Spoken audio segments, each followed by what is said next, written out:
Gracias.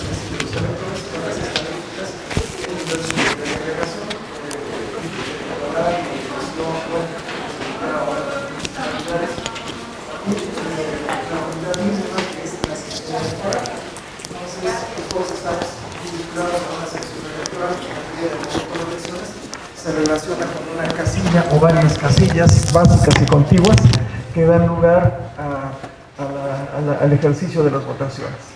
Bueno, la encuesta que yo tuve oportunidad de dirigir tiene varias etapas de selección. En el muestreo, frecuentemente ante la imposibilidad de contar con un marco de muestreo a nivel de la última unidad que estamos buscando, pues la tenemos que realizar mediante varias etapas, controlando las probabilidades de selección en cada una de estas. Nuestra unidad primaria de selección fueron las secciones electorales. La segunda etapa, una vez que teníamos seleccionadas las secciones electorales, fue una manzana de viviendas, finalmente una vivienda, y en cada vivienda fue entrevistado o pretendidamente entrevistado un elector. La muestra.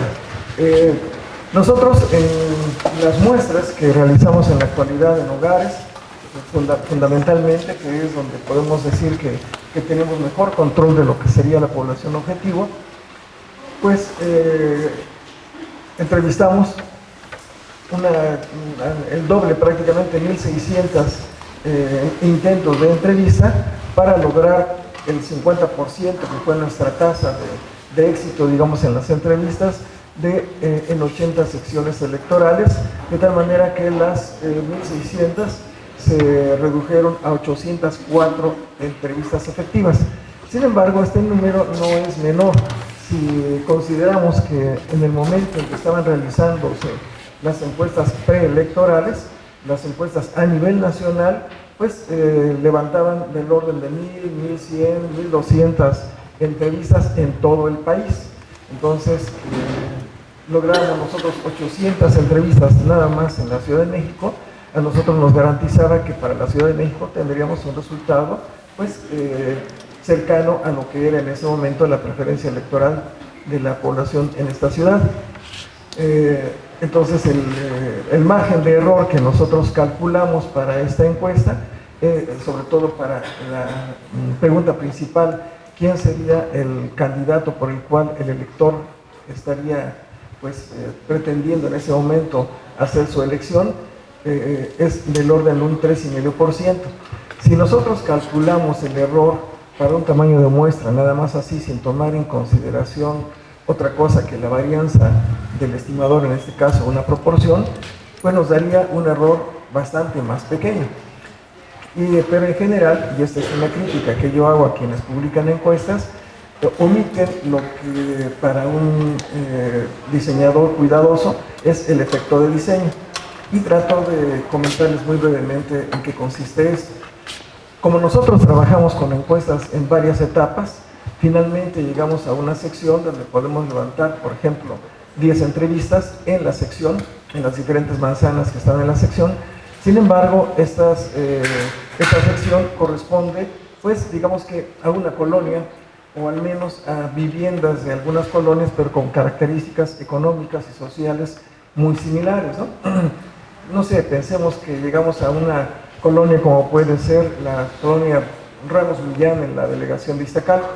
La zona es de características bastante homogéneas, una zona popular y con características homogéneas en los aspectos culturales y económicos, y como consecuencia pues también sus preferencias políticas, la ideología que directa o indirectamente sostienen los electores, pues son similares.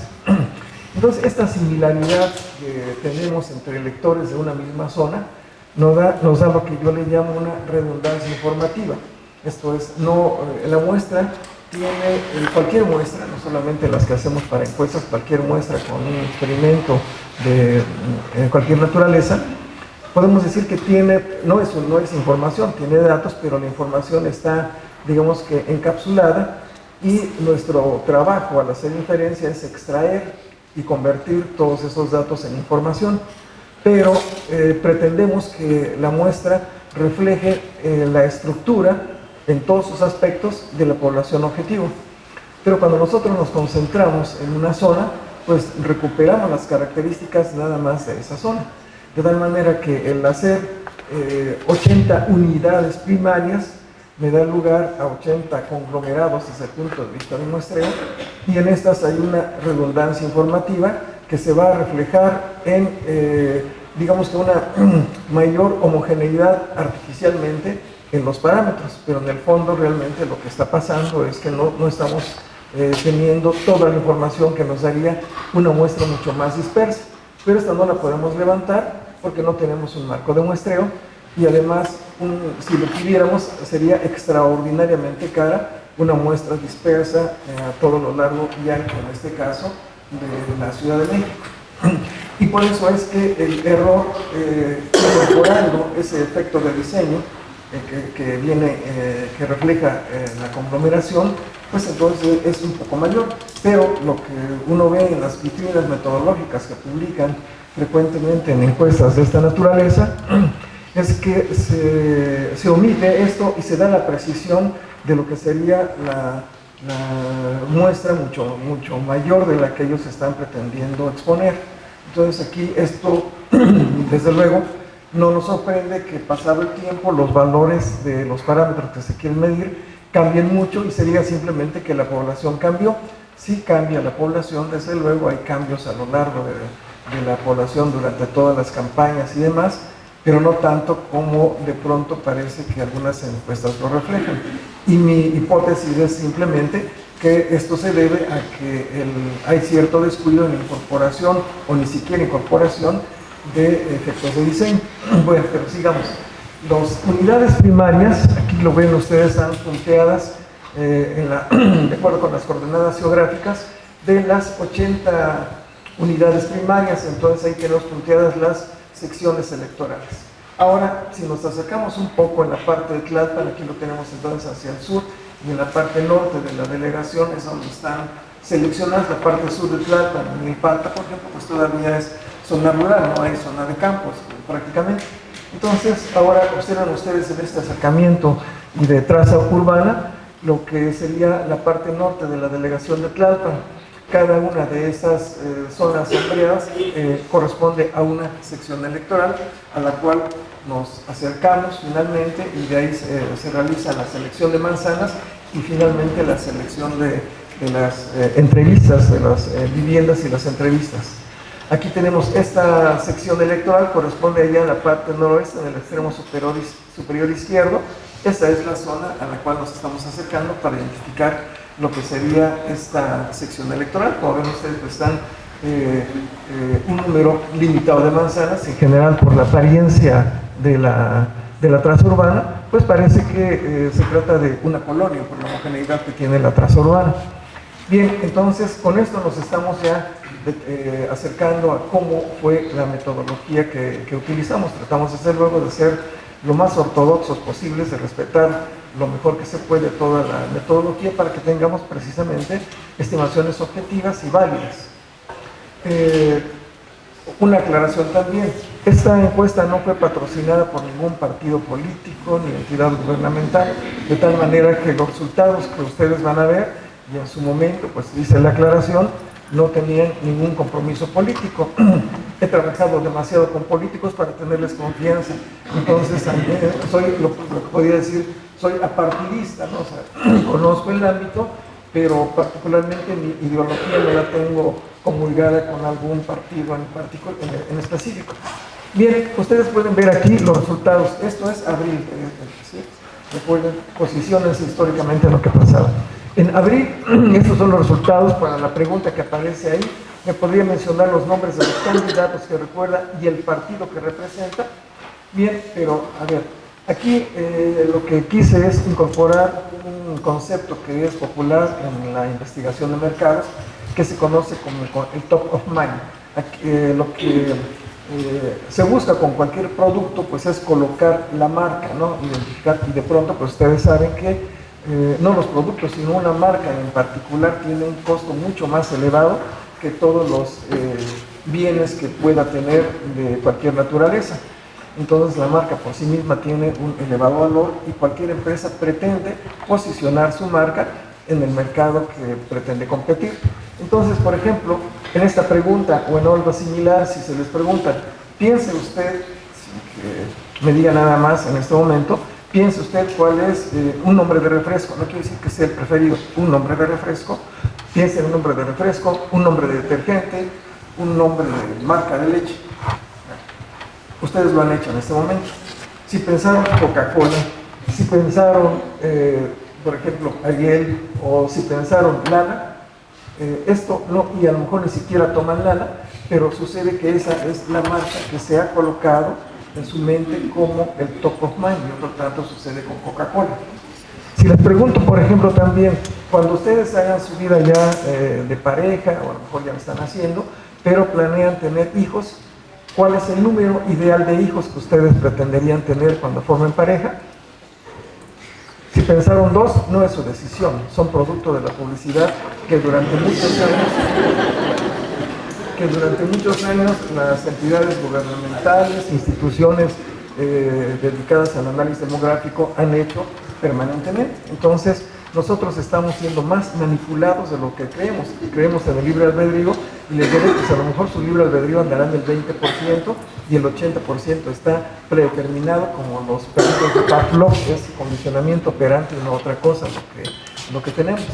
Bien, entonces ante esa pregunta, en el top of mind de la población, sin saber siquiera si eran, digamos que simpatizantes de López Obrador, en ese momento ya alcanzaba 53%, José Antonio Meade, 22%, Ricardo Anaya, 21%, muy parejo con el anterior, y ya muy alejada estuvo Margarita Zavala, y a los otros dos, Jaime Rodríguez el Bronco y Armando Ríos Peter, que todavía no se retiraban, pues ni siquiera hubo mención, o sea, ellos no estaban ni siquiera en la mente de los electores en este momento.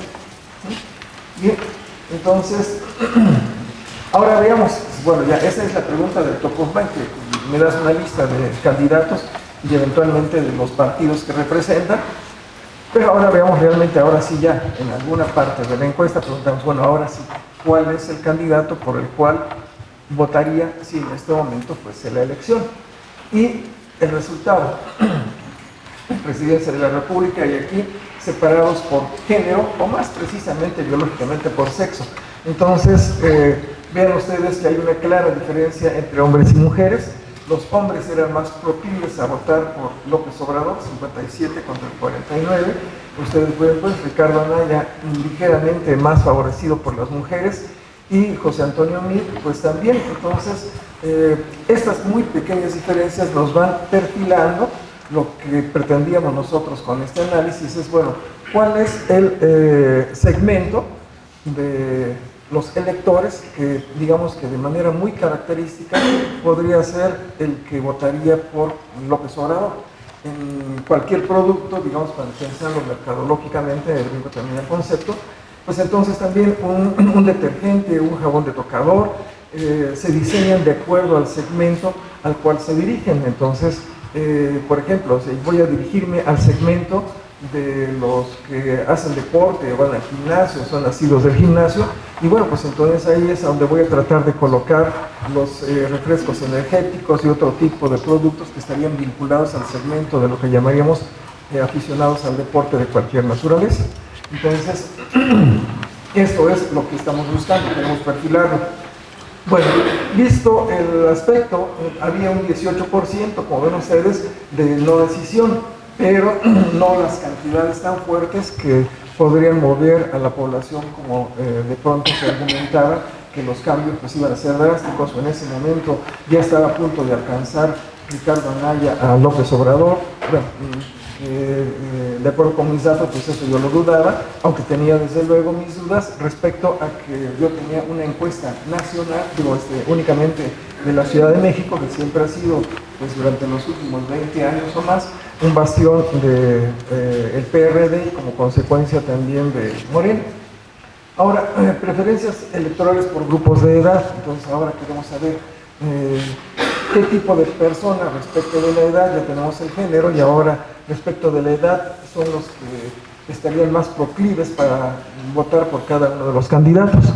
Y ustedes pueden ver ahí lo que está sombreado con color naranja son los porcentajes que superan de alguna manera a el porcentaje que aparece en el último renglón, que él sería la estructura de la población que tenemos entrevistada. Y entonces yo tengo 32%, por ejemplo, en el 18-29, donde están ubicados ustedes, y para las personas entrevistadas en ese segmento, pues 47% estarían favorables a Ricardo Anaya, y en fin, de esa misma manera identificamos entonces que Ricardo Anaya pues tenía cierta preferencia en el segmento de la gente más joven, entonces entre 18 y 44 años. Otro tanto podríamos decir también de José Antonio Meade, pero digamos mucho menos clarificado para este. Y López Obrador, en el segmento en donde tiene sus porcentajes más diferenciados respecto de lo que sería la población general, está en los 55 años en adelante, podemos decir. Entonces ya nos empieza a perfilar primero en cuanto a género, pues nos damos cuenta que los hombres son más proclives a votar por López Obrador. Y en cuanto a la edad, los mayores de edad, los mayores de 50, 55 años, sería ese el tipo de población.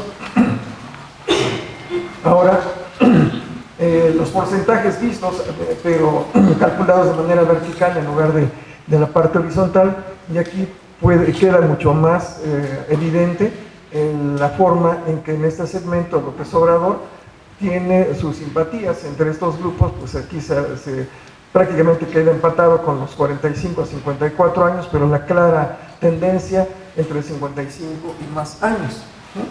Bien, entonces, ahora veamos el nivel educativo.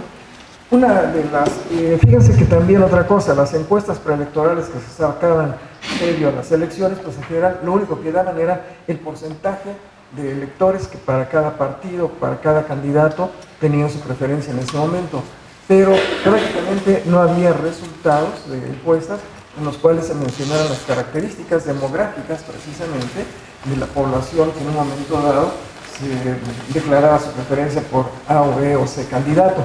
Entonces, precisamente lo que nosotros queríamos hacer es profundizar más, no solamente en el candidato, sino también en la motivación o este segmento, como mencioné yo, segmento demográfico, que sería más proclive para este candidato. Bien, en el caso de los niveles educativos, nosotros identificamos estos 6, que sería primaria, sin especificar si lo tenía concluida, si no tendría estudios completos o parciales de cada uno de los niveles. Y aquí tendríamos entonces primaria, secundaria, bachillerato, un técnico equivalente, licenciatura y posgrado. Desde luego, en forma absoluta, el número de personas que se ubicaron en posgrado es muy, muy pequeño. Sin embargo, sacamos los porcentajes para poder tener una idea de lo que pasa. Bien, entonces aquí pueden ustedes ver cómo se están comportando los niveles educativos también. A ver, en la siguiente creo que me da más claridad. Bueno, entonces, López Obrador, bajo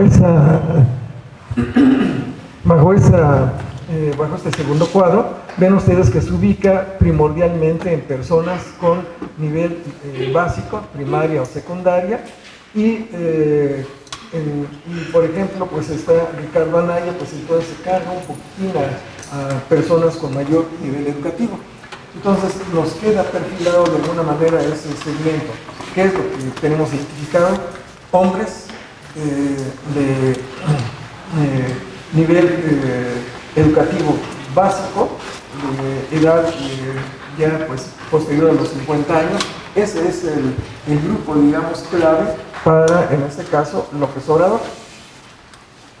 Bien, ahora, aquí lo que quiero que vean, aunque ya lo habían visto un poco antes, también es un siguiente problema. Aquí lo describo muy rápidamente ahora. Incorporamos otra variable que no fue preguntada a los entrevistados, y es el nivel socioeconómico. El nivel socioeconómico es una característica que se usa mucho en investigación de mercados y que se mide a partir de características de equipamiento y del habitante, digamos, jefe de familia de una vivienda.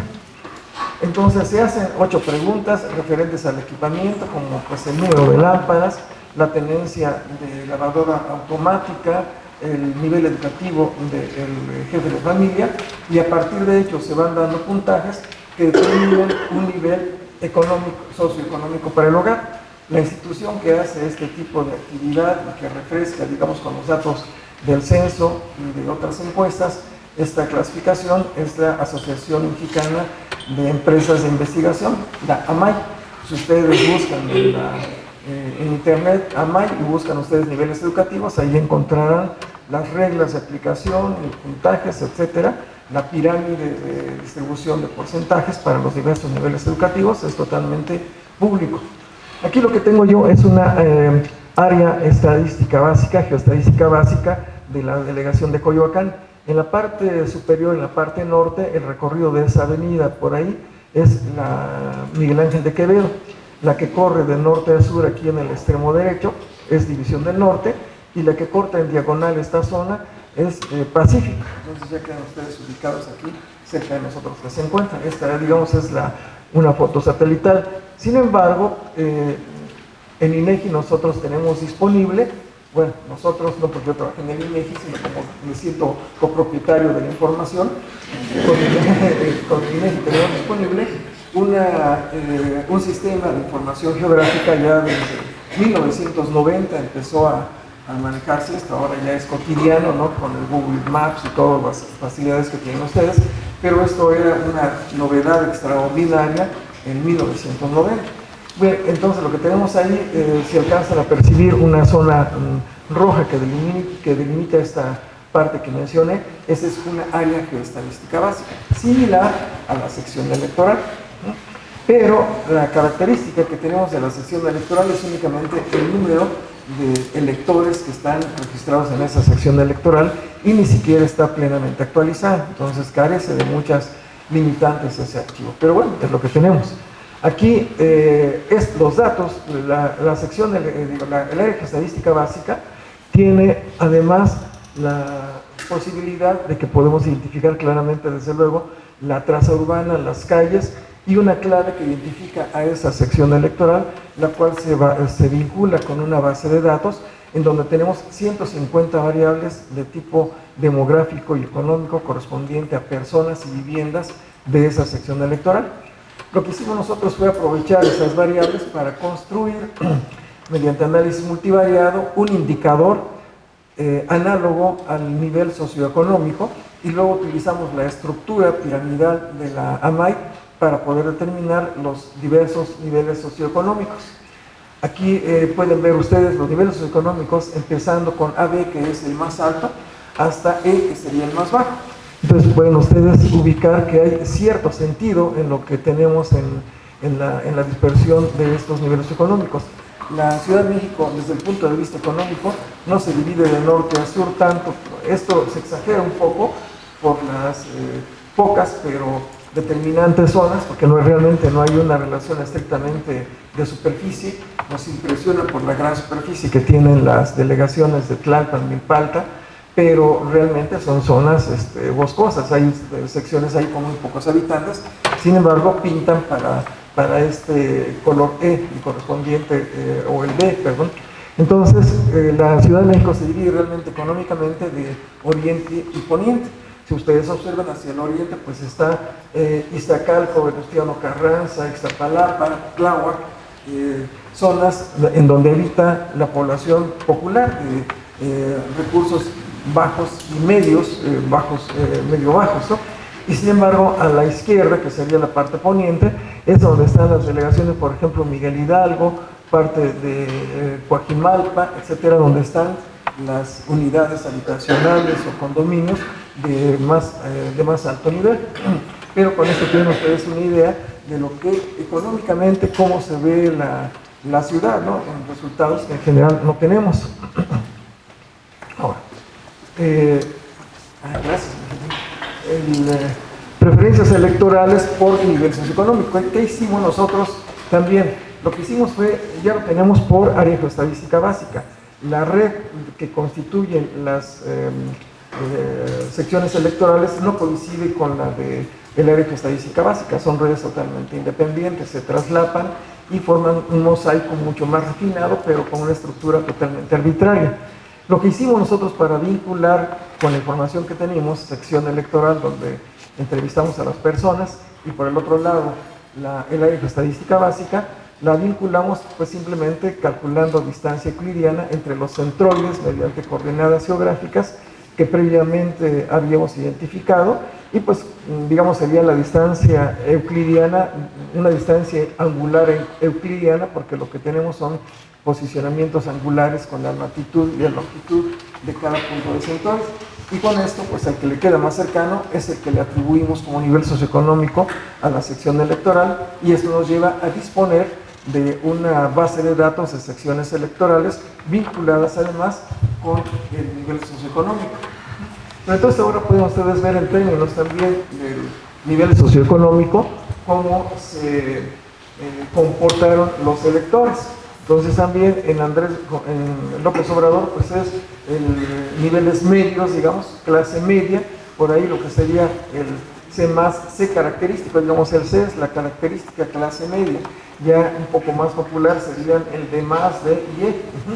Pero sin embargo ven ustedes que Ricardo Anaya tiene una presencia elevada en los niveles D y E. Pues esto es poco explicable porque pues era candidato del PAN, pero no solamente del PAN, del PRD.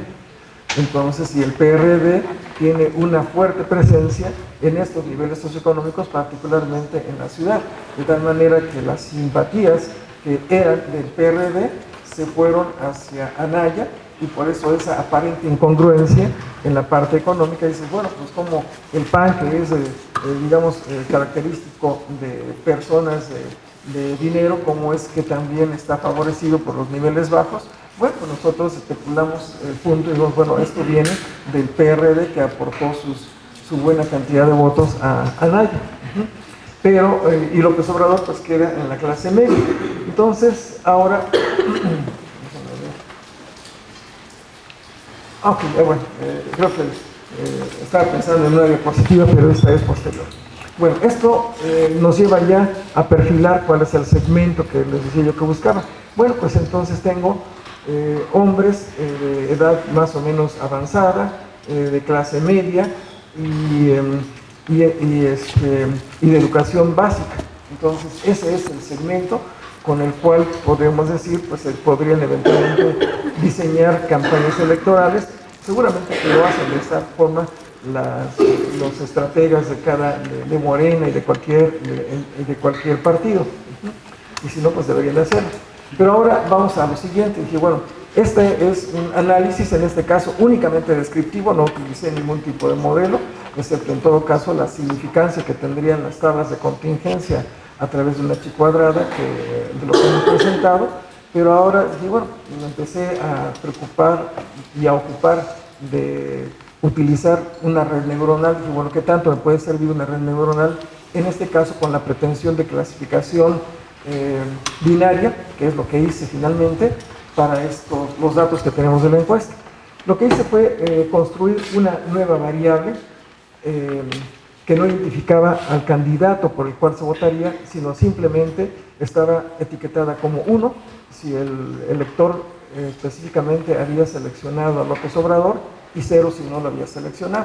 Entonces nos concentramos únicamente en López Obrador con una variable que se llamó así AMLO dentro de la base de datos que empezamos a manejar. Bueno, con esto, identificando previamente por el análisis descriptivo las variables que hemos ya referido como importantes en el perfil de los electores, bueno, pues entonces me vinculé un poquitín con esta parte de las redes neuronales. Como saben ustedes, pues estoy vinculado a inteligencia artificial, que también no es algo extraordinariamente nuevo. Las primeras manifestaciones en torno a esto tienen 75 años, entonces nada nuevo bajo el sol. Y pues alguna de las aplicaciones espectaculares fue el diseño y programación de la Deep Blue, que por ahí en el 96 perdió, pero en el 97 muy apretado, pero logró ganarle a Garry Kasparov. Ustedes pueden ver ahí ya la tristeza reflejada en su rostro, pero también de los fans que tiene atrás, ¿no? Entonces como que fue todo un shock en ese momento, ¿no? Que Kasparov perdiera ante Deep Blue. Pero bueno, Las ideas en torno a inteligencia artificial nos llevan a particularizar lo que son las redes neuronales, las cuales desde luego están inspirados en lo que sería la estructura del sistema nervioso de una persona, de un ser humano, o de cualquier animal que eventualmente presenta sistema nervioso. El sistema nervioso, el elemento fundamental de este lo constituye la neurona, la cual está constituido, como aquí lo ven ustedes en el diagrama, por el cuerpo, el núcleo, el cuerpo de la neurona y el núcleo en el centro, y además ramificaciones dendritas que son ramificaciones receptoras de las señales de otras neuronas. Y el tramo alargado, el axón, que también termina en ramificaciones, pero que es una red, una malla que envía señales, digamos, en la parte emisora del lado izquierdo y la receptora del lado derecho. Bien, entonces, y hay un proceso de la señal, y ante la señal, pues nosotros percibimos el medio ambiente. Sin embargo, digamos, en este momento ustedes se concentran la atención, yo también en la exposición, pero estamos afectados por una multitud de estímulos. No sé, la presión pequeña o baja o leve que hace la silla, si tienen calor o no, si tienen hambre o no, todo lo que en un momento dado constituyen estímulos. Sin embargo, muchos de esos estímulos pasan desapercibidos, o no pasan desapercibidos, sino que no les hacen caso, no les ponen atención y se concentran y se olvidan de esos otros estímulos. Entonces hay un nivel, un umbral a partir del cual nosotros reaccionamos ante un estímulo, ¿no?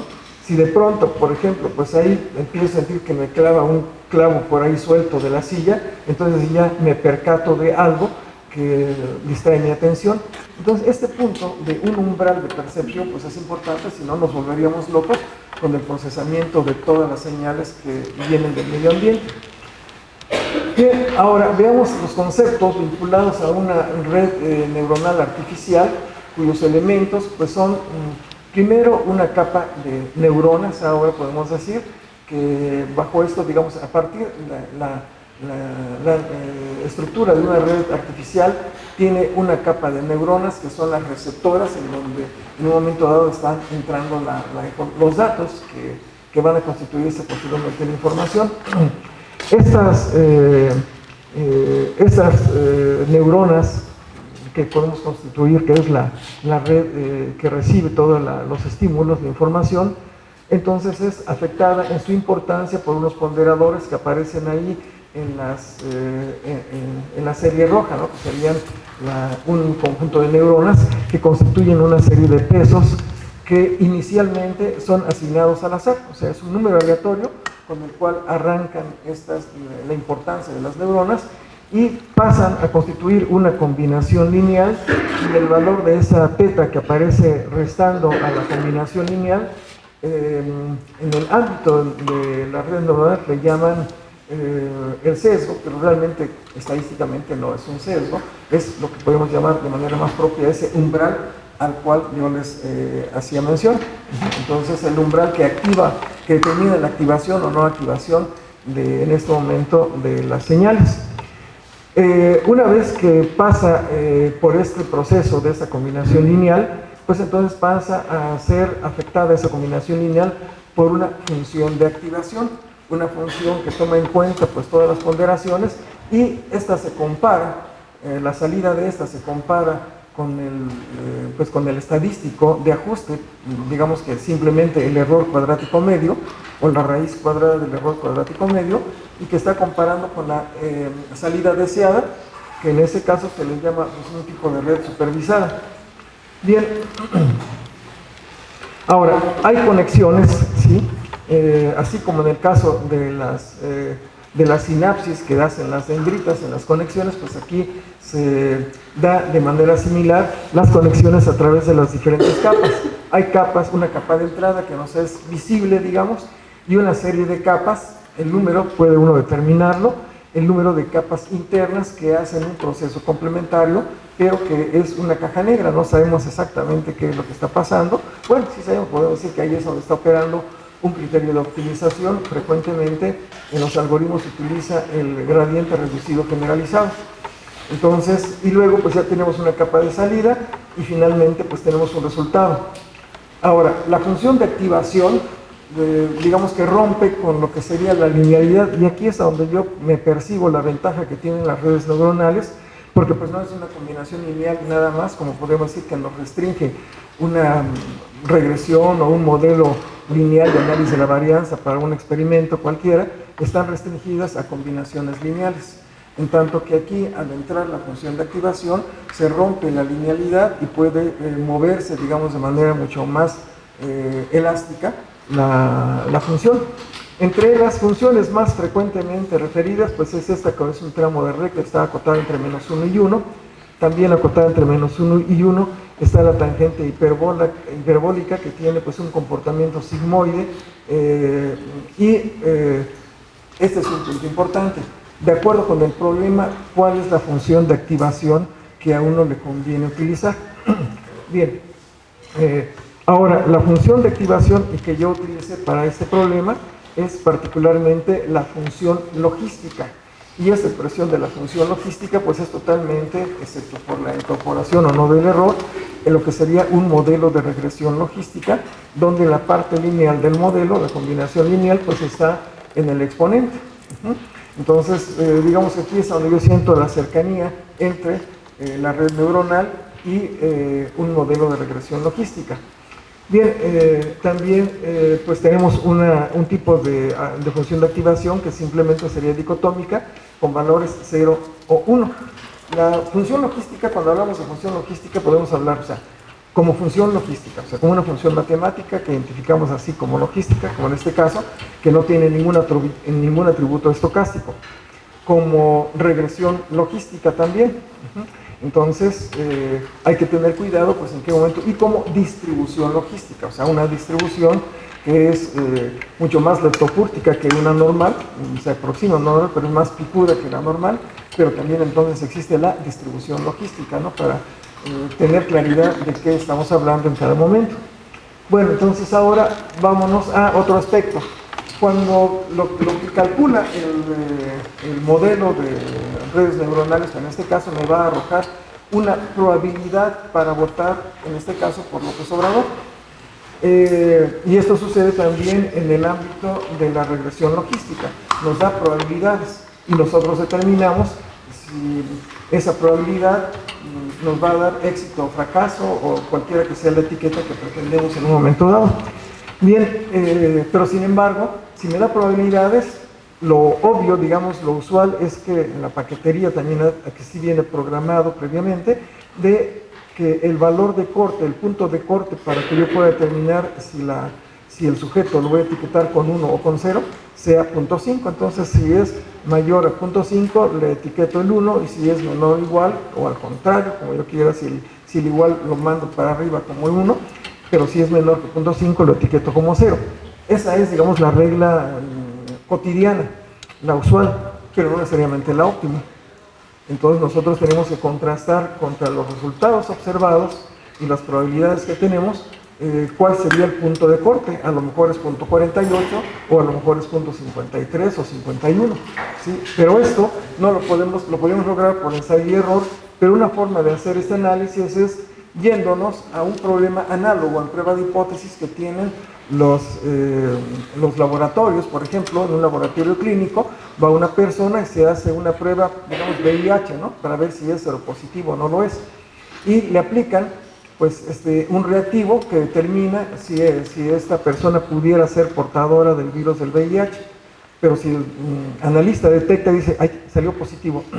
No, ¿sabes qué? Llama a esta persona y le decimos que falló la prueba, que tenemos que tomarle otra muestra para no espantarlo así de golpe, y voy a tomar una prueba más poderosa, más fiel que la anterior. La primera a lo mejor me costó 40 pesos y esta vale 200, pero sin embargo la prueba es más poderosa.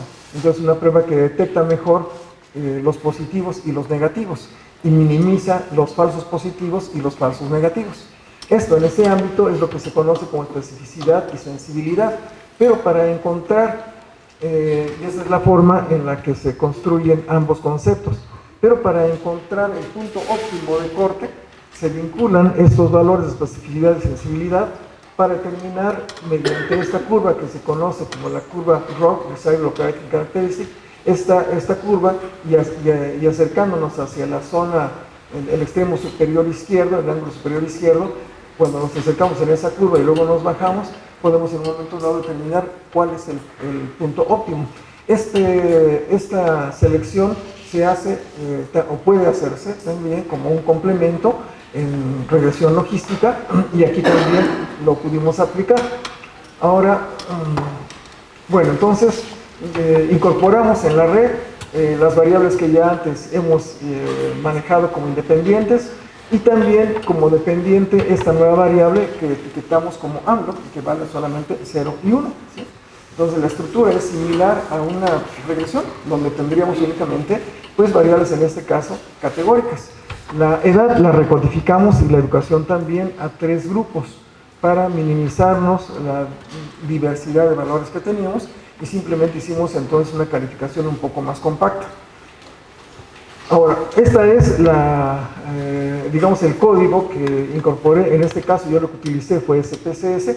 También hice la misma solución con R, pero la verdad me convenció más trabajar con SPSS, además de que tengo mucho más experiencia en él desde hace muchos años. Y ustedes ven en primero, pues ahí tengo comentarios para aclarar qué es lo que se hizo en la programación.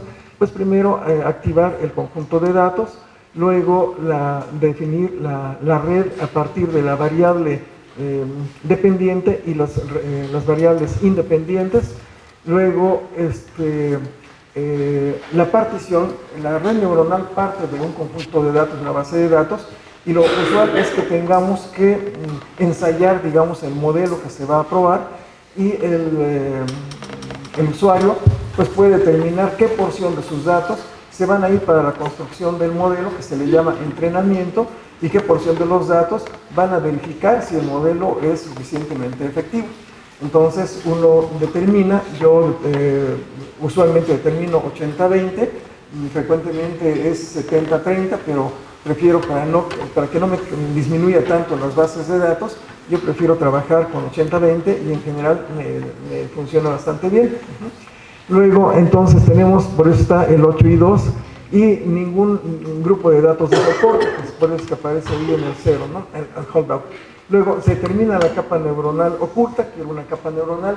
También no debe uno definir muchas capas neuronales, en lo que pude experimentar, porque tenemos un efecto similar al de exceso de parámetros en un modelo.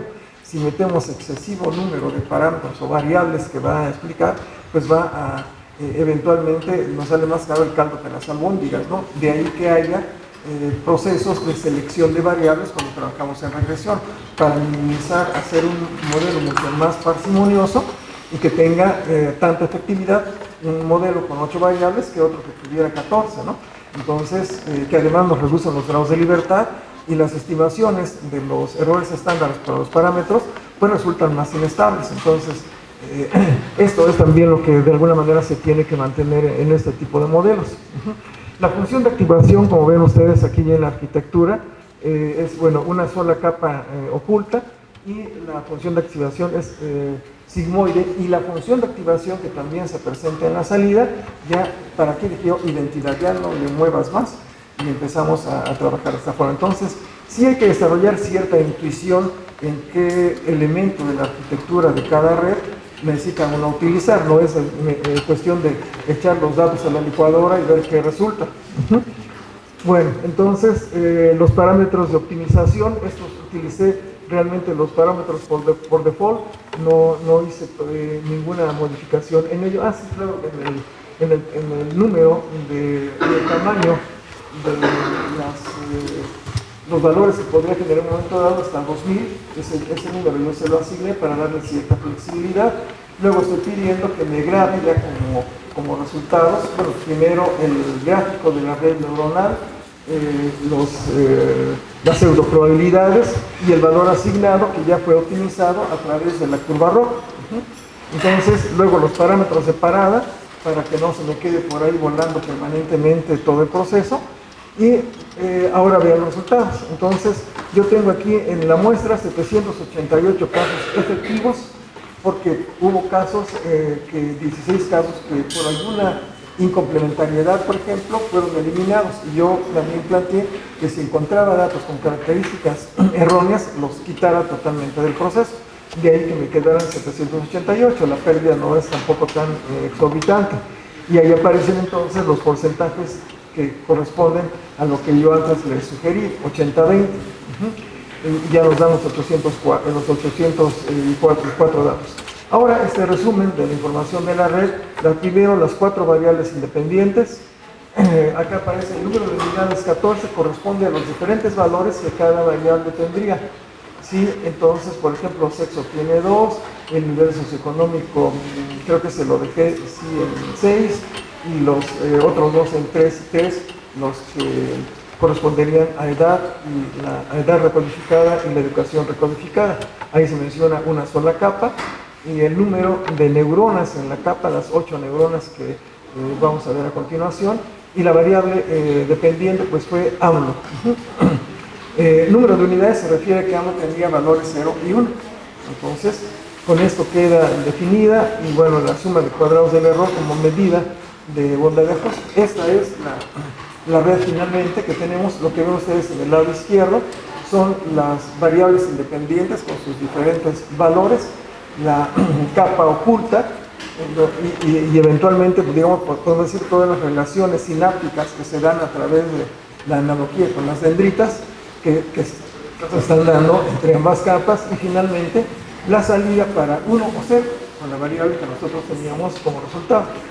Aquí pueden ver un poco más cerca cómo es que están haciéndose las vinculaciones. Entonces, toda la importancia de vinculaciones. Esto sería la parte inferior también nada más. Y ahora veamos el resumen del modelo. Esto es en la fase de entrenamiento y luego en la fase de pruebas. Tenemos entonces la suma de cuadrados, el error, digamos, el error cuadrático, no el error cuadrático medio, sino la suma de cuadrados, el porcentaje de correctos e incorrectos, tanto para la fase de entrenamiento como para la fase de prueba. Pero cuando ya integramos todos los datos, pero tenemos un resultado mejor.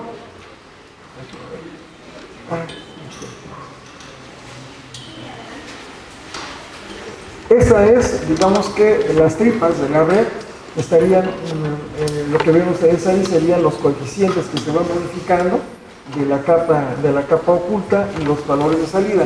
Sin embargo, esos coeficientes, si yo los tomo y digamos, los quiero aplicar a otros casos, no tan fácil, porque no tengo idea de cómo están operando otras funciones, son realmente caja negra por ahí, pero sí queda, esto puede uno tener el modelo almacenado para que como caja negra aplicarlo a una nueva base de datos con las mismas estructuras que la que tenemos originalmente. O sea, sí la pueden utilizar, aunque no tiene una manera de manipular los coeficientes directamente. Otra cosa que pudimos analizar con la red es, bueno, cuáles variables son más determinantes en las probabilidades calculadas para el caso de AMLO. En este caso, pues la primera, que es el nivel socioeconómico, el nivel educativo y la edad, tienen presencia muy similar, y el sexo. Entonces ya con esto nos queda, podemos decir, retratado el asunto. Y ahora, cuando ya complementamos, aquí está el gráfico de la curva ROC que se utilizó para poder optimizar el punto de corte, pero los resultados los pueden ver ustedes aquí. Esta es, digamos que la que nos da el valor observado versus el valor pronosticado. Y aquí en la diagonal podemos decir que son los que coinciden, ¿no?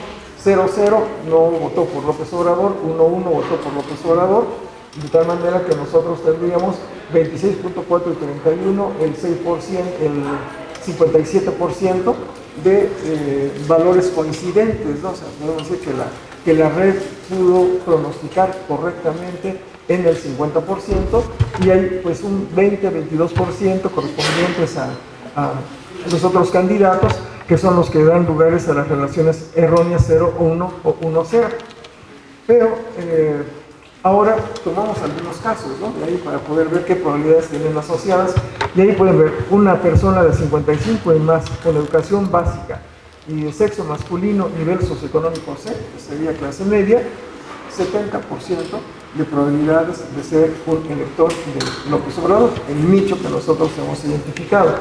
Con educación media superior, pero joven de 18 a 28 años, mujer del nivel de 37%, muy abajo de lo que sería el punto de corte, o sea, esta no votó por López Obrador, o no votaría, el pronóstico sería que no votaría, y de manera análoga identificamos los otros elementos, ¿no? O sea, 18 a 28 con educación superior, el caso de ustedes, por ejemplo, una chica, y el nivel socioeconómico C+, o sea, es nivel clase media, media alta, tirándole a media alta, esto es lo que sería, y pues ligeramente abajo, sin embargo, pero digamos que calificaría como no elector de López Obrador. Entonces, esto nos lleva a poder así gráficamente identificar cuál es el segmento de personas, de electores que particularmente son proclives a votar por López Obrador. De esta misma manera, claro, podría yo haber hecho los análisis para los otros candidatos, pero dado que la frecuencia de voto para ellos fue mucho más limitada, también tenía yo mucho más variabilidad y no estaba tan preciso el proceso como este, y por eso es donde más tengo datos y puedo obtener como consecuencia resultados más sólidos, y finalmente creo que funcionó. Entonces la red neuronal pues también la podemos utilizar en este caso, ya entre otros ámbitos, desde luego, para complementar estudios de esta naturaleza, del tipo preelectoral, ¿sí? Entonces, ¿cómo estamos de tiempo?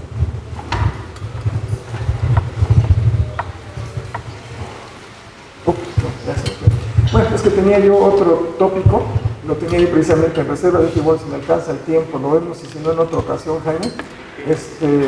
Es un tópico sobre redes neuronales, pero para series de tiempo. Entonces, otro ámbito, digamos, aparentemente alejado, pero aquí lo que traté de comparar es, digamos, competir entre el diseño de un modelo de tipo ARIMA versus una red neuronal. Y bueno, pues en otra oportunidad habrá para que vean los resultados, que también son bastante satisfactorios. Les agradezco su atención.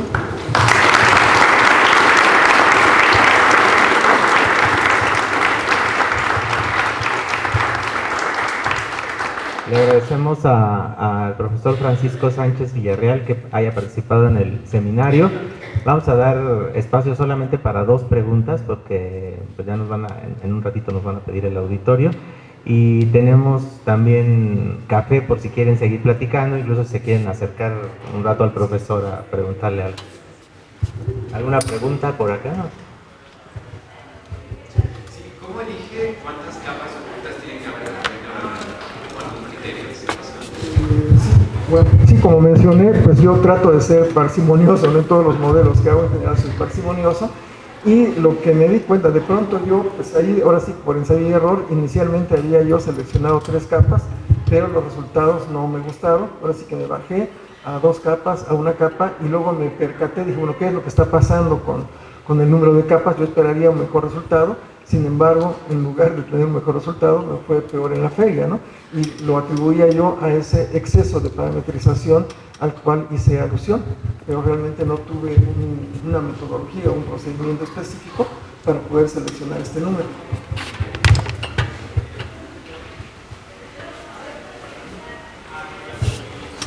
¿Podría usted probar esa red neuronal y en vez de que solo me dijera si va a votar por AMLO, podría usarla y que esa misma red neuronal dijera por quién va a votar? O sea, que dijera, va a votar por López Obrador, o por mí, o por Anaya. Sí, desde luego. ¿O le podría agregar alguna cosa extra? No, desde luego, no. Tomaríamos la variable original, por ejemplo, que tenía, digamos, los 3 candidatos principales, excluyendo a los otros que tenían muy poca frecuencia de voto, pero podría haberme quedado y tener entonces una clasificación no dicotómica, sino en este caso una clasificación a 3 personas, pero ciertamente sí tengo que alimentar a la red, digamos, para que en un momento dado sea, es mejor la que tenga yo la red supervisada, y le digo, esta es tu variable dependiente y a esta es a la que te tienes que acercar. De otra manera, una no supervisada, para este caso no tengo idea qué cosa es lo que me daría. Pero no tendría que ser supervisada, ¿no? O sea, Usted podría No, bueno, por eso, todos los si casos la meto posibles. supervisada, lo único que tendría que hacer es cambiar de variable. La dependiente sería nada más por quién votó, excluyendo los casos de, por ejemplo, de no decidió todavía o los candidatos con muy baja frecuencia. Me quedo con los tres primordiales y ahora tendría una clasificación, una variable nominal con 3 valores. Y sí creo yo que puede funcionar. Eventualmente, pues es buena idea, a lo mejor me regreso a ese punto y no hay ningún inconveniente para hacerlo. Muchas gracias.